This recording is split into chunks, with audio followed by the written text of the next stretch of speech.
What if I told you that one single word, just one, had the power to rattle the most powerful nation on earth? Not a threat, not a headline, but a word that didn't come from a president or general, but from a diplomat standing firm, calm, and unshaken.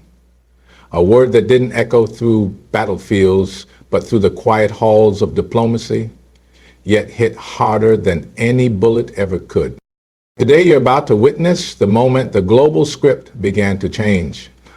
You'll hear the story of how Jaishankar, India's voice to the world, used his intellect, not aggression, to challenge a legacy of control, and how that one word he chose didn't just spark debate, it shook the foundations of Western dominance.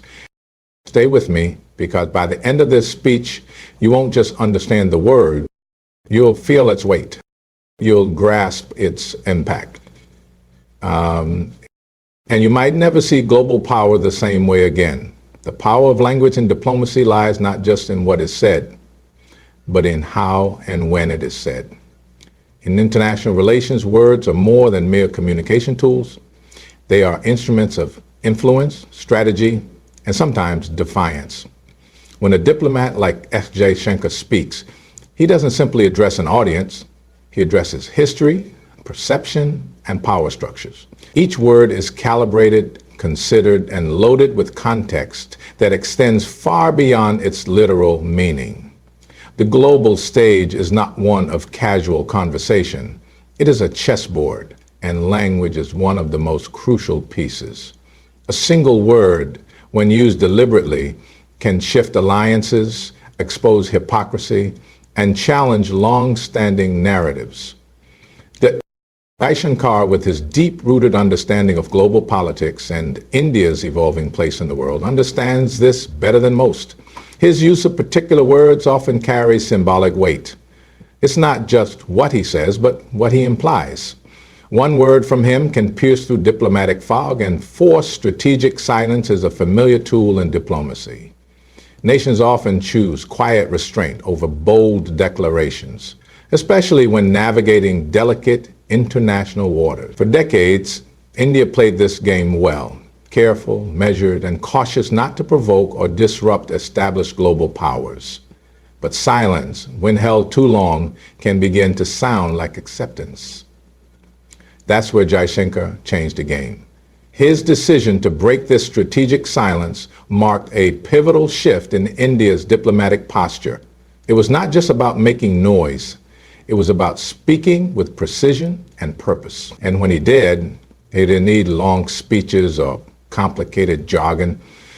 Just one word, delivered at the right moment, was enough to rattle even the most influential circles. By doing this, Jaishankar dismantled the assumption. When Jaishankar used the word decolonize, it wasn't a slip of the tongue or a decorative phrase. It was a calculated strike. That single word carried the weight of centuries, echoing through halls of power, not just in America, but across the Western world.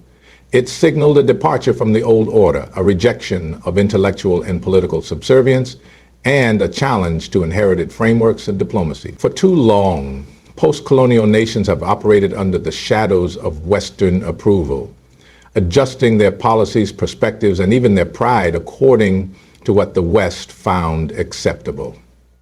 The use of decolonized dismantled that structure in one stroke.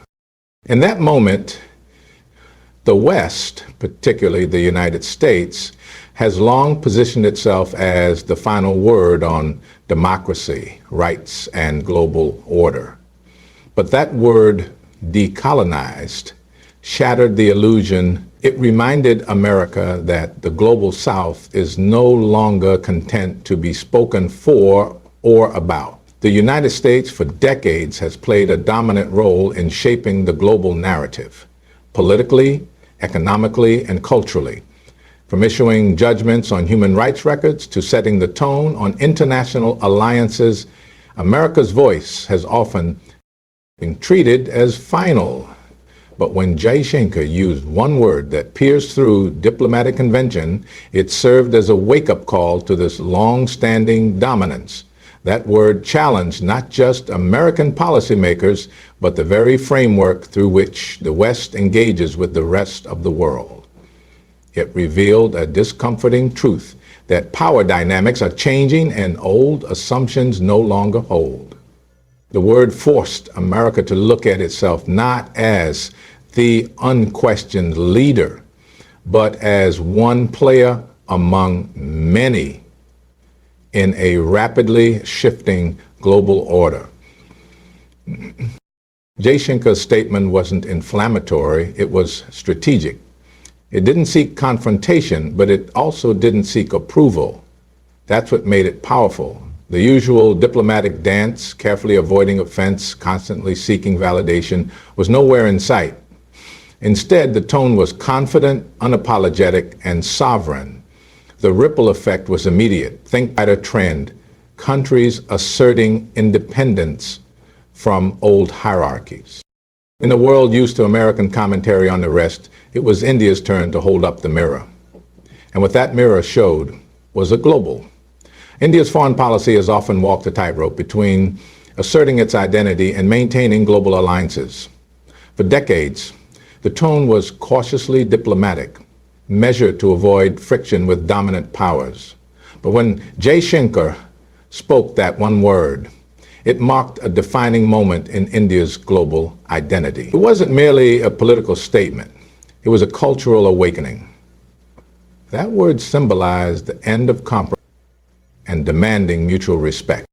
Jaishankar's declaration made it clear that India would no longer allow others to define its moral compass or strategic direction. The colonial mindset that once judged India's policies, choices, and even its aspirations the global power structure is no longer what it used to be. For much of the 20th century, the world operated under a unipolar framework dominated by the United States. It dictated economic policy, military alliances, and even the language of morality and governance. But the rise of nations like India, with strong leadership and a clear vision for self-reliance, is reshaping that map. Jaishankar's word wasn't just an isolated diplomatic moment. It was a reflection of a much broader trend, the emergence of a multipolar world. In this new order, no single country gets to write the rules or control the narrative. Power is shared, debated, and constantly renegotiated across tables where new voices demand to be heard.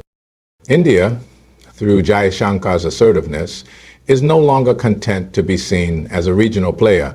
It is stepping into a global system to issuing orders rather than receiving questions. When Jaishankar spoke that one word, it wasn't just India speaking, it was the global South awakening. Countries in Asia, Africa, and Latin America recognized the message. They too could speak with sovereignty, demand, and so with one word, just one. Jaishankar didn't just speak to a room full of diplomats or news cameras. He spoke to history. He reminded the world that power does not come from how loud a nation speaks, but from how deeply it believes in what it says. That moment was not about confrontation, it was about conviction. It was India standing tall, shedding layers of inherited caution and choosing instead to lead with clarity, dignity, and strength. The world heard it. America felt it, and history recorded it. Because sometimes a single word is all it takes to shake the pillars of perception and begin rewriting the global script. Thank you for joining this journey through courage, clarity, and conviction. May your voice